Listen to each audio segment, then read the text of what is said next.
ተከፍሏል ዛሬ እዳክ ተከፍሏል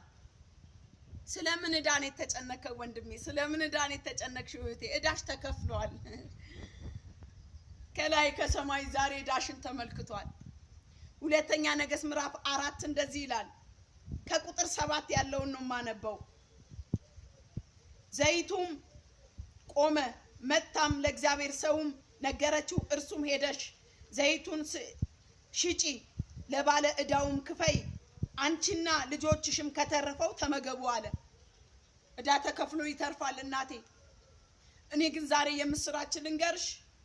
የምስራች ልንገርክ የኔ ወንድም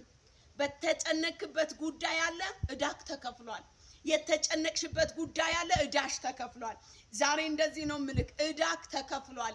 እዳሽ ተከፍሏል እቺ ሴት ባሏ ሲሞት እዳ ትቶላት ነው የሄደው ኬታም ጥቼ ከፍላለሁ አለች ልጆቿ በእዳ ሊወሰዱ ነው ፈራች ሰጋች ግን አንድ መፍትሄ አለ አለች ምንድነው ስትለኝ የእግዚአብሔር ሰው አለ አጆላሱ ካማንዳ አንተ እኔ አላውቅም ዛሬ ላንተ ጉዳይ መፍትሄ አለ ለፈራኸው እዳ መፍትሄ አለ ለፈራሽው እዳ መፍትሄ አለ መፍትሄው ምንድነው ካልከኝ እግዚአብሔር ዝግ በመሰለበት ምንጭህን ያፈልቀዋል ዝግ በመሰለ ነገር ላይ እግዚአብሔር ምንጭሽን ያፈልቀዋል ከዛስ እዳው ተከፍሎ እጅሽ ላይ ይተርፋል